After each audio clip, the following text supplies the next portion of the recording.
3 swinging. United we play, united we win. Deep right field. Another absolute bomb over the flag all the court. time. We are family. Outstanding effort again. We're busting ours to kick yours. That's big time. -15. Respect all, fear none. Oh, did he belt that one? Intensity is not a perfume. It was a no-doubter. 5, 4, 3, 2, 1.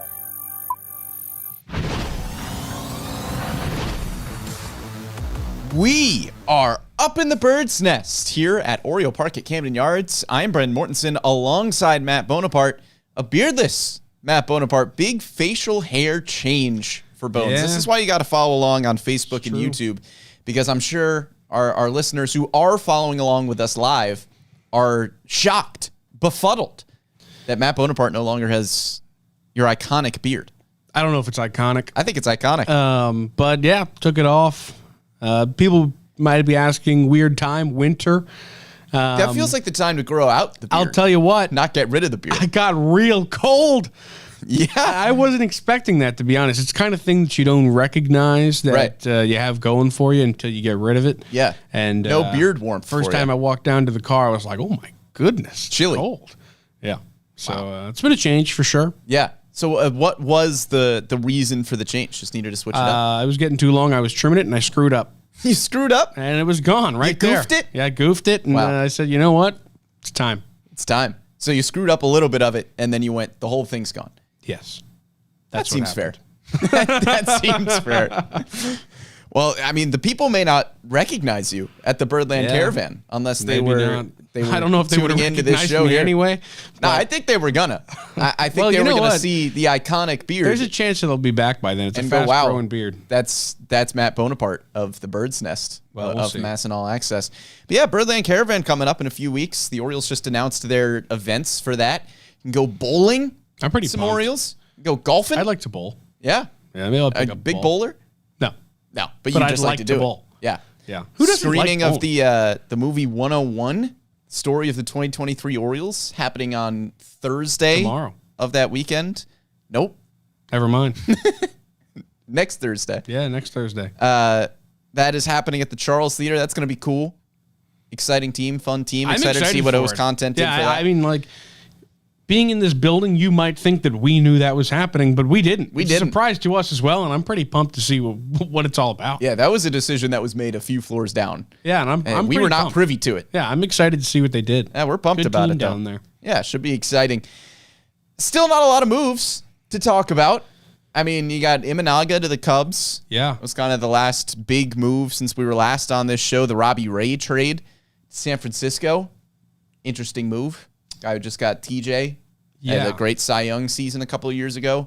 Has gone downhill a little bit since, but San Francisco went out and tried to get a star. Outside of that, not too much happening. Nope. This has been Nope. cold stove off season. Yeah. And, nobody's enjoying it.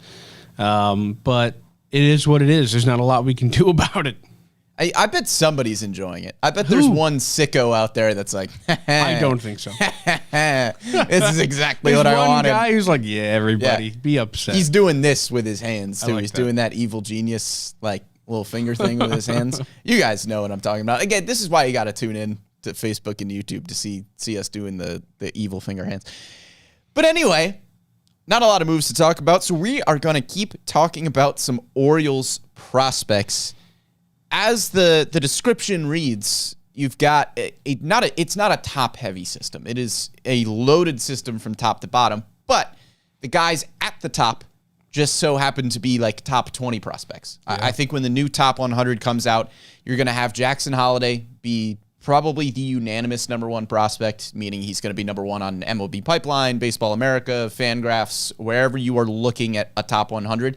Jackson Holliday is more than likely going to be the number one guy there. I think Kobe Mayo and Samuel Basayo both have a chance to be top 20 I think type of Basayo prospects. definitely will be, and Yeah. Mayo as well. I would honestly be surprised if they're not at least both top 25. And then you've got Colton Cowser and Heston Kjerstad. I know they're a little bit older, have gotten some experience in the big leagues. They count. They are still prospects. They are probably still top 40 prospects, I would imagine, maybe even top 30. And then don't forget about, Joey Ortiz, Connor Norby, both guys that are probably still top 100 prospects as well. So we wanted to take this show to look at some under-the-radar prospects and guys that either could be top 100 type of prospects in the future or just could be making an impact. Even if they don't have the highest ceilings in the world, they could be impact players down the line. So the first guy that I want to talk about is somebody who should not be under the radar, but I think really has been in a lot of our conversations, and that's Enrique Bradfield Jr. Sure. And not often you talk about a first-round pick as an under-the-radar type of guy. Usually when you're the 17th overall pick in a draft, you enter a team's farm system as, at very least, a top 5 prospect in the system. That doesn't happen in Baltimore. Yeah. Enrique Bradfield Jr. is currently the Orioles' 8th-ranked prospect per MLB pipeline, and he's not expected to make his major league debut until 2026. Personally, I wouldn't be surprised if it was more like mid to late season 2025, but 2026, a fair estimate there.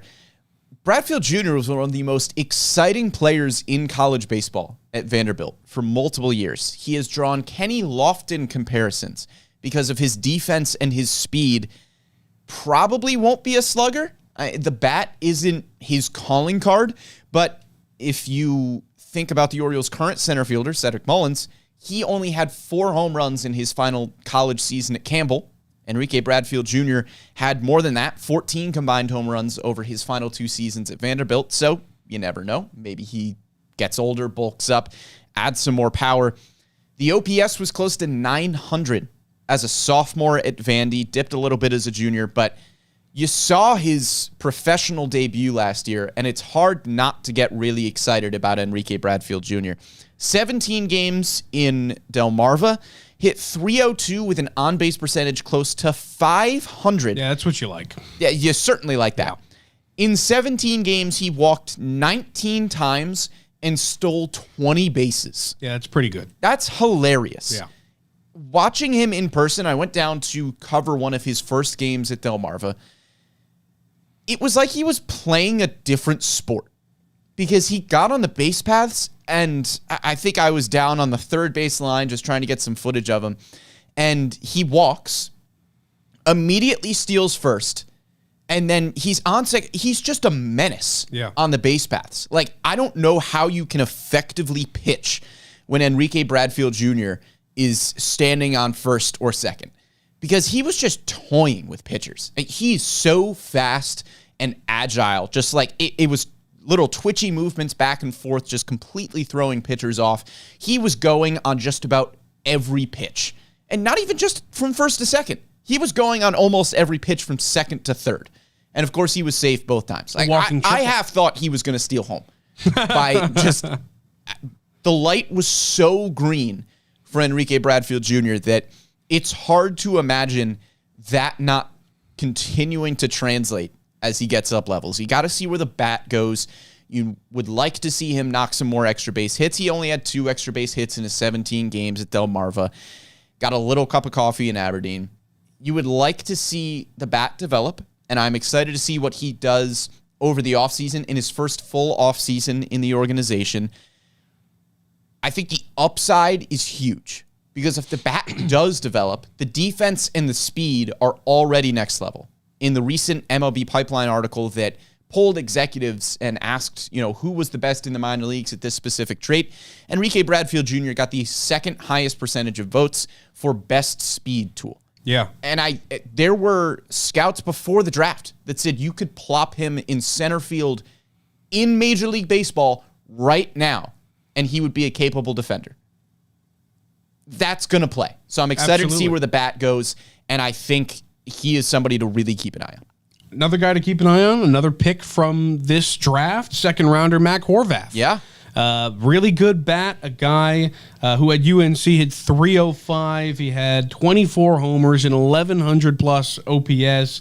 He was fantastic, and he put on a show in the O's farm as well. 22 games, .321 average, OPS above 1,000, 5 homers, finished up the season in Aberdeen. He'll likely start it there this year. And this is another guy who is a versatile defender. He can play the hot corner. He also plays every outfield position. When he was at UNC, played third base and center field. We haven't seen him in center with the O's farm just yet. He's played corner outfield positions, but he's capable of doing that. The thing that I didn't know about Mac Horvath, or necessarily was in front of mind, is that he's also a plus speed guy, despite being a bigger dude who carries a bigger bat. 60 grade speed on this guy, stole 14 of 15 bases. Like you said, that'll play. I think Mac Horvath is another guy that you need to keep an eye on because he's somebody who, if can, hit the ground running this upcoming season, is going to skyrocket in the O's rankings. Yeah, and you might be listening to this show, and the title is Under the Radar Prospects, and it might seem a little silly that the first two guys that we have talked about are your first and second round picks from a year ago. Those aren't exactly under the radar. But gone are the days of talking about top Orioles draft picks like they are going to save the team. Yeah. Right? Like there's so much excitement surrounding the drafts when you were starting the rebuild that all anybody was talking about were guys like Adley Rutschman, Gunnar Henderson, once he started flying up prospect rankings. Even Jackson Holliday last year gets the attention because he is the number one prospect in baseball. You had the 17th pick in the draft with Enrique Bradfield Jr. Mac Horvath was still a relatively high draft pick. He was your second rounder, but that's not that high because you had a decent record. It was further down in the second round, and the team was good. Yeah. The Orioles won 101 games. You weren't as focused on the farm system as you were in years past. So there hasn't been a ton of buzz about Bradfield or Horvath because there hasn't needed to be, which is a good thing. I'm not saying I miss the days of, just talking about the farm system because there wasn't much to talk about at the big league level. But Bradfield and Horvath profile as guys that could be impact big league players a few years 100%. Down the line. And they maybe don't necessarily line up with this specific window of winning. If you're looking at the next 2 or 3 years, Bradfield and Horvath might not be impact guys within that time. But this is how you build a sustainably good organization, is you don't necessarily draft at the top of the first round. You're not always getting the pure blue chip type of talents like Adley Rutschman and Jackson Holliday. But if you can develop players like Bradfield, like Horvath, that's how you're going to keep this thing rolling. And we've talked about it before. The Orioles aren't just, first overall pick merchants. They're drafting guys like Jordan Westberg and Gunnar Henderson outside of the first round and developing them into big-time talents. Bradfield was the 17th overall pick. That's a higher overall pick than Henderson, than Westberg, than Connor Norby, than Joey Ortiz, than all of those guys. So Bradfield and Horvath, they're not getting all the buzz. They're maybe not the top 25, 40 prospects right now, but they were first and second round picks for a reason. Yeah, absolutely. And also the Orioles are putting themselves in a position to be a team that just keeps yanking guys up from the minor leagues. You say, where the heck did that guy come from? How is he that good? How do you have that guy waiting in the wings? Kind of thing, which they already are, but they're continuing to pad that lead, I guess. Yeah, and I think at the end of this year, we are going to notice that we probably should have talked more about Bradfield and Horvath, even though they were a little bit lower down in the organizational ranks in terms of where they're playing and their expected big league debut. Still worth talking about a lot. Yes. Next guy for me is somebody who's not under the radar for me. And if you are a listener of the show, you are probably saying that this is not an under the radar guy at all, but I'm going to talk about him anyway. And it's Seth Johnson. Okay. You know that this is my guy. It is. For the 2024 season. All of the buzz around Orioles pitching prospects, you see it with the Caravan. Rock Baco has wrote about it. The top two pitching prospects in this system are Chase McDermott and Cade Povich. Are they, though? Because I think Seth Johnson deserves to be right in that conversation as well. At single A with the Rays, Johnson had a 2.88 ERA and struck out 11 batters per nine a couple of years ago. Then he goes to high A in 2022, starts 7 games, an ERA of 3 with 14 Ks per nine. Needs Tommy John after that, misses the rest of 2022. most of 2023. He jumped through a few levels for the Orioles at the very tail end of last season, just pitched in 5 games. The numbers weren't great. I don't care about the numbers. It's 5 games. He was coming back from Tommy John. They just wanted to get him some reps. He's got a hopefully healthy offseason where he can develop. And look, he's going to start in Double-A Bowie more than likely as a 25-year-old pitcher. I understand that is a little bit behind the curve, but he is 25. He is on the 40-man roster. I think if he pitches well through 5 to 8 starts in Bowie, he probably gets the bump up to AAA Norfolk very, very quickly. He's on the fast track for sure. Yes. And if he pitches well at AAA Norfolk, then we could be talking about Seth Johnson as an impact type of pitcher for the Orioles in 2024. He has never been bad at the minor league level. I know that the sample size isn't huge. I know we're talking about numbers from low single A in the Tampa Bay organization when he was a relatively well-established college pitcher. I know we're talking about stats from 2022 in high A, where again, he was a little bit older. But he has shown you nothing but success at the minor league level. The pitch mix is outstanding. He's got a fastball that can touch 98 with a great mid-80s slider. His pitches have all sorts of movement. I am just so excited to see what Seth Johnson brings after a healthy offseason in 2024. Again, he's an older guy. I think he's going to dominate Double-A Bowie. He is a high strikeout type of pitcher with a great fastball slider combo. I think this is somebody who could have a huge impact. And I think within a couple of months, it's not going to be McDermott and Povich are the clear best pitchers in this organization. I think Seth Johnson is going to be, at the very least, in that group. Yeah, and I think you're absolutely right about that. Mostly because, like you said, he's never struggled. And obviously he's in a bit of a different situation now, coming off of an injury, but we've also seen him do that before. So this is a guy who, like you also said, we could see in the majors next year. Yeah. So, I mean, he's got the stuff. He just has to prove it. And I think that of people who are in this situation, he's one of the most capable. So I'm excited to see what Seth Johnson does next year with a full year and a healthy season. Yeah, and he's the classic walks a bit too many guys, keep the ball in the strike zone kind of high strikeout guy. Blake Snell just won the Cy Young. It's a good point. Guys, pitchers who walk guys are in right now. It's a good point. That's in for 2024. Pitchers who walk guys. I've got a pitcher here as well, going Justin Armbruster. Okay. 12th round pick in 2021 out of New Mexico. The first thing that you got to know about this guy, if you don't already, is that he's massive. 6'5", 250 pounds, Tyler Wells type build. I mean, he's got you know what they describe his fastball as? Good. Hoppy. Hoppy. It's a hoppy fastball. I know how you love a hoppy fastball. 97 mile an hour can get up to. He's got a cutter. He's got a sweepy slider, as they say, and a work in progress changeup. He was really good last year in Double-A. 2.47 ERA. Strikeouts were a little bit down. Comes up to Triple-A. The ERA shoots up, but the strikeouts go up as well. And he had a pretty strong August where he had a 3.32 ERA. He's just got to do that for a full season in AAA, and things will get really interesting for him because he's going to be another one of those guys you look at and say, huge dude, has a nice fastball, and he's got good stuff. Hoppy. Yeah, hoppy fastball. Maybe they throw him in the bullpen. Maybe he's an option for that along with the Chase McDermotts and the Seth Johnsons of the world. Obviously, he's going to have to prove it big time in AAA, but, I mean, it's a big if. But if he does, he's just another guy that the Orioles had that they've developed in terms of arms. So I really like Armbruster. I don't know why, but a massive righty just speaks to me. And I'm totally in on him. Yeah, I think Armbruster is another one of those guys that's just under the radar, could make some sort of impact for the Orioles in 2024 because he's going to be entering his age 25 season. As he mentioned, had to like what you saw from him at the tail end of the AAA Norfolk season last year. Got to get down the walks, though. Yes, he does have to get the walks down. But as we mentioned, walks are in. Walks are in.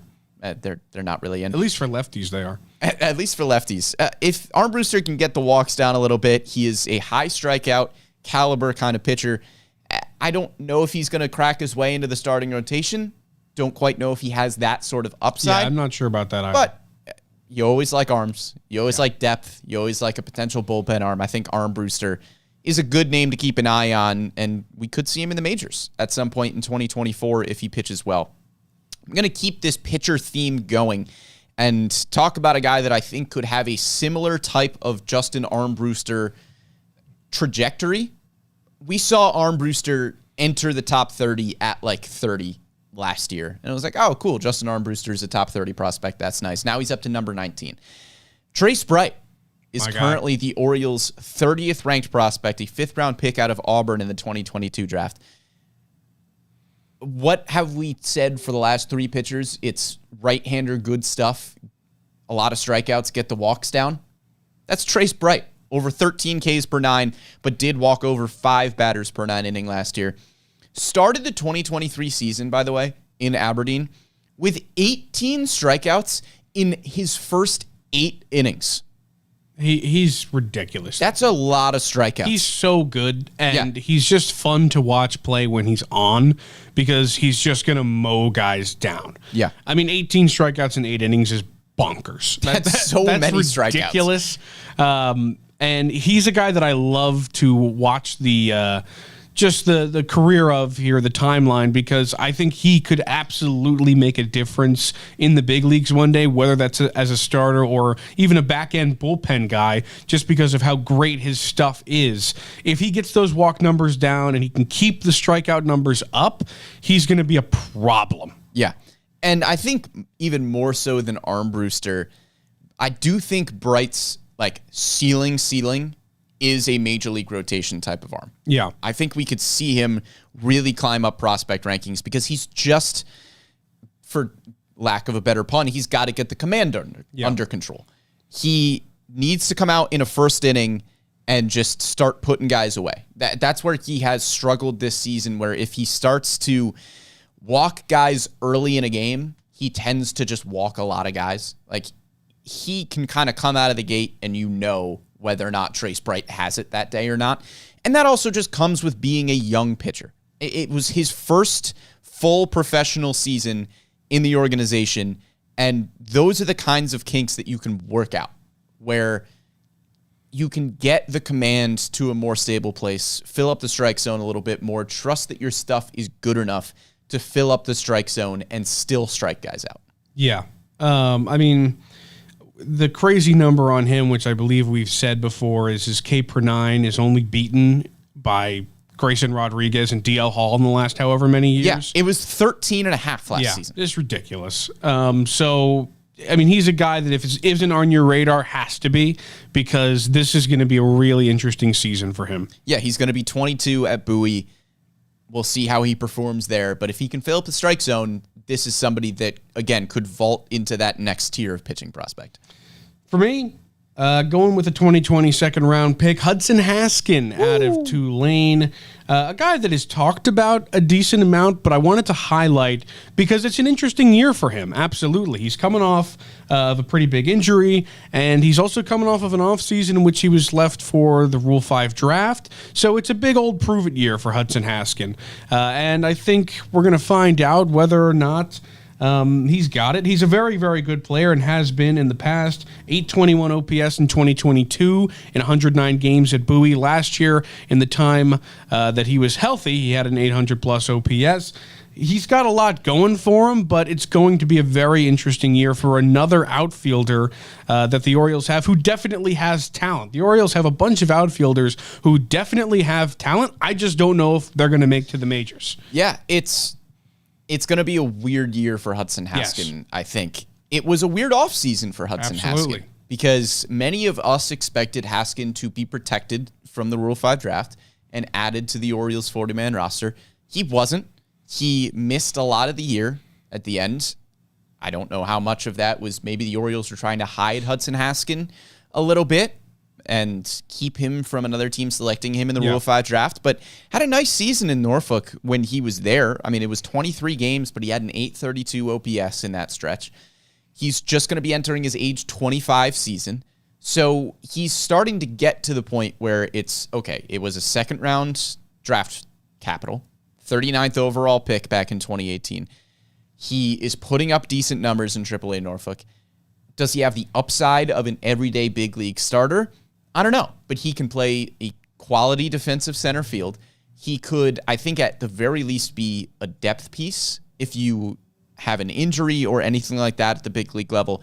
I don't know if Hudson Haskin is the type of player that you are looking at to compete for one of those depth outfield roles coming out of spring training. I think that role is probably going to be down to Colton Cowser, Heston Kjerstad, Ryan McKenna, Kyle Stowers. I think that's the group of four that you are probably looking at. But I think Hudson Haskin is also probably coming to camp with the mindset that he is competing for that role as well. Yeah. As a 25-year-old who has put up pretty decent numbers in Norfolk, you should have that mentality. I agree. And like you said, he plays a solid center field, plays all three outfield positions, of course, and he has plus speed as well. So that's something that he's got going for him. I mean, it's just going to be a super interesting year, and the reason I put him on the list is because I can't wait to see what happens. Yeah. Honestly, I don't know where he's going to start the year coming off of an injury like this. I don't know what they're going to do with him. So it's just going to be interesting.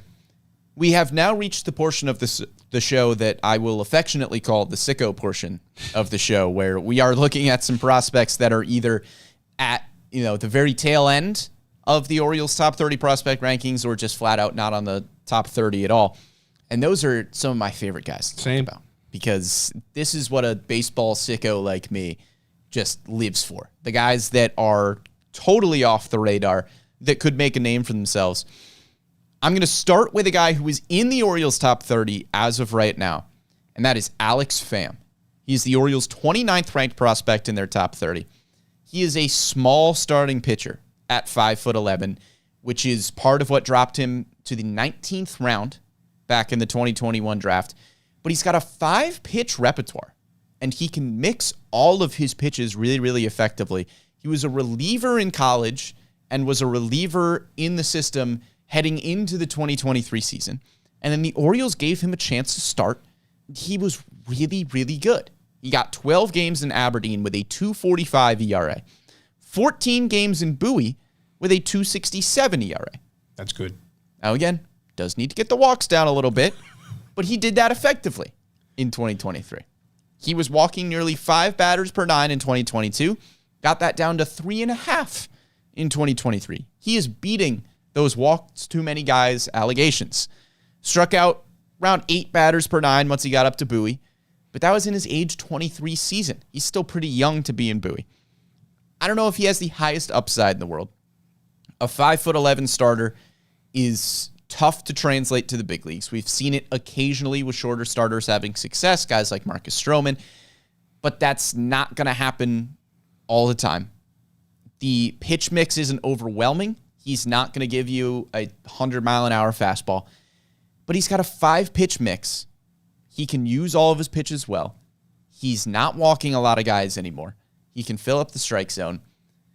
There are a lot of points where you would look at Alex Pham and say, okay, he's not going to put up good numbers for reasons X, Y, and Z. He was a 19th round pick. He's a shorter pitcher. He doesn't have overwhelming stuff. But the numbers are just good.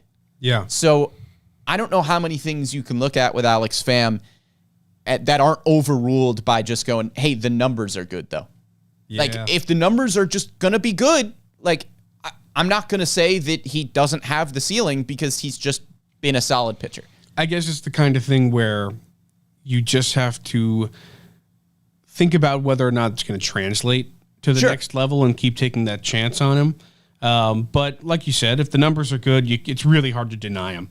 So, I'm just another guy who has a lot of talent, who has an unclear ceiling. And, that's not the worst thing in the world, because eventually you'll find out. Yeah. But we could see him one day. His scouting grades, he doesn't have a single grade on one of his pitches that's above a 55. Wow. Fastball 50, curveball 50, slider 50, cutter 50, changeup 50. Okay, well, there's no less than 50. Yeah, exactly. He'll take that. There's not a single pitch that is like overwhelmingly great, but all of his pitches are pretty good. So, I'm not going to write off Alex Pham until he goes to a level and the numbers aren't what you expect. He's just going to be good. Yeah, that's fun. Yeah. Here I've gotten 10th round pick this year, Matthew Etzel. Woo! out of Southern Mississippi. Now, that's a guy that if we had done this show last week, I would have said he can rock a beard just like you. He's got a big beard. He's a good player. He's a good player. Yeah. I like this guy a lot. Contact hitting center fielder. Can play every outfield position.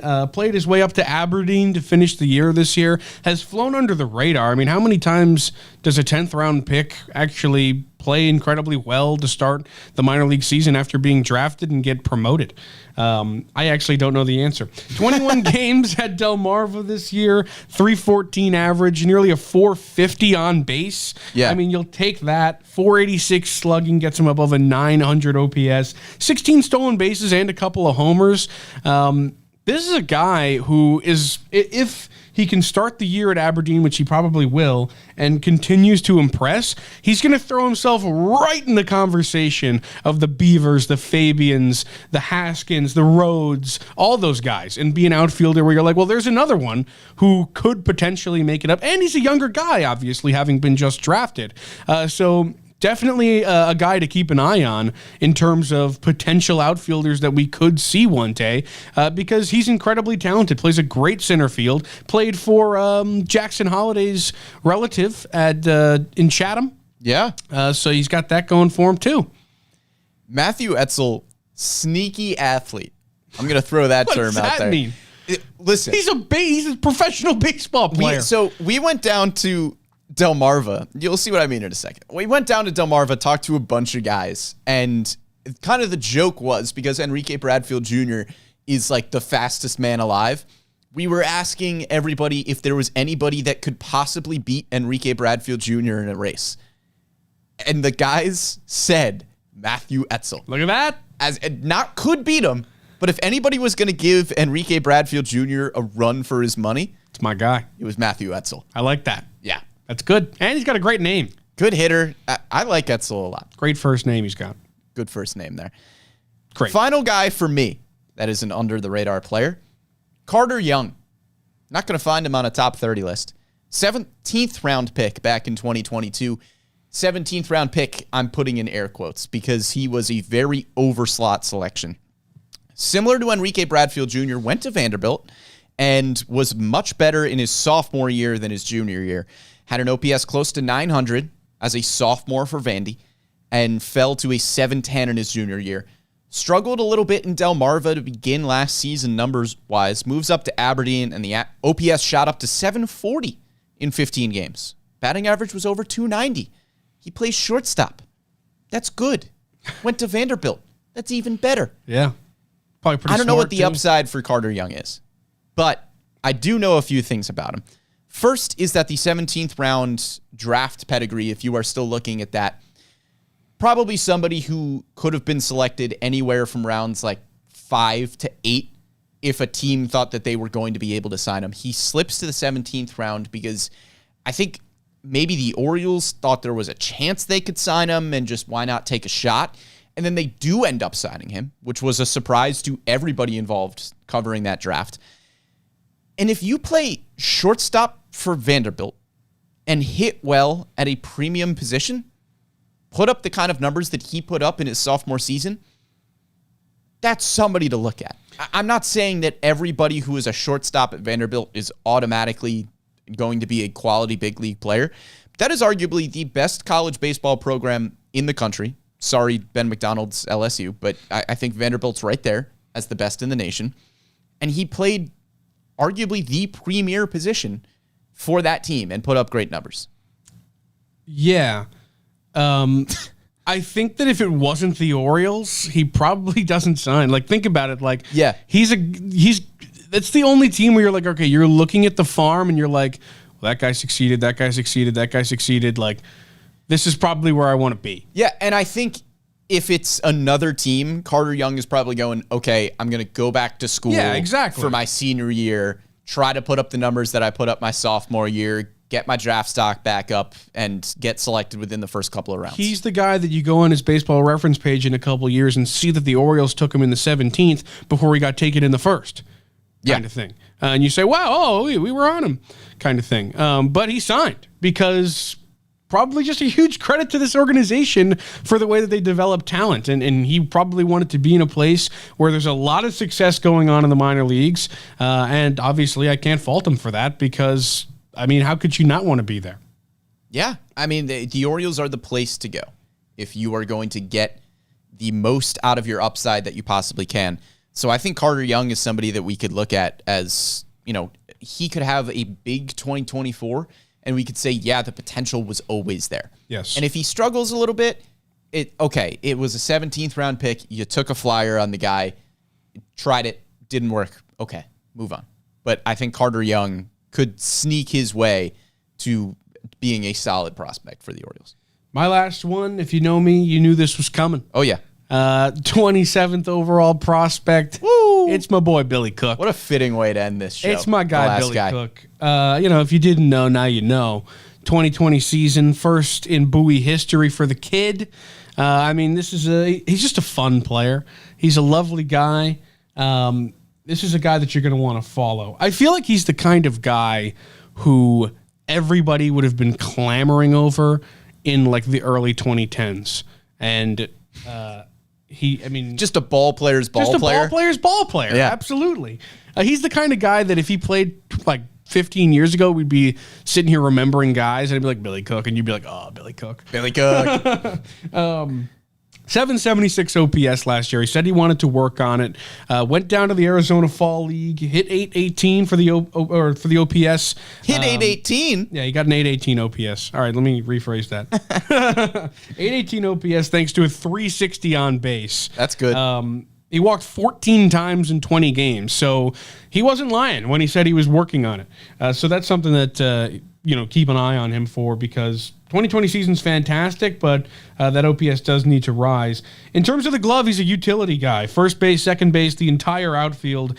I feel like he could start the year at AAA. Why not? He could. Billy Cook is a cool choice for this. What was that? What was what? He gave me a look and then a He went, snort he could. thing. He could. Billy Cook, when we say he is a ball player's ball player, that means he is our ball player because we went down to talk to some of the guys in Bowie, and Billy Cook was just, I think, pumped to talk to us. We were pumped to talk to Billy Cook. He's the man. But he was pumped. He was just ready to talk some baseball and talk shop, which was cool. Billy Cook is a very easy player to root for, and just had a Fangraphs article written about him. By the way, I was scrolling through Twitter and saw Billy Cook's name pop up. You didn't expect that, did you? The title of the article is literally Billy Cook is an under-the-radar prospect in a loaded Orioles system. Should have been Billy's cooking. Then No, keep going. You got it. The Subtitle.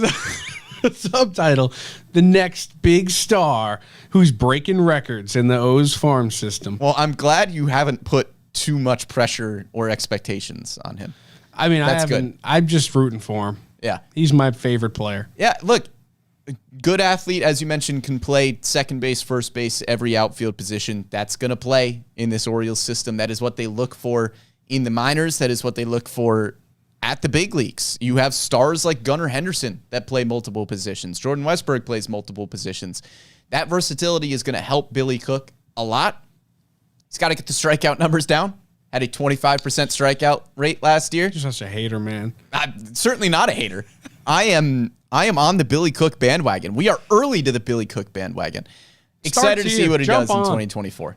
Yeah. Again, don't know exactly what the upside is. Don't think it's a big league everyday starter. Probably a potential MVP candidate. Probably perennial MVP candidate. Might start pitching as well. Maybe 2 I don't know. Who knows? Yeah.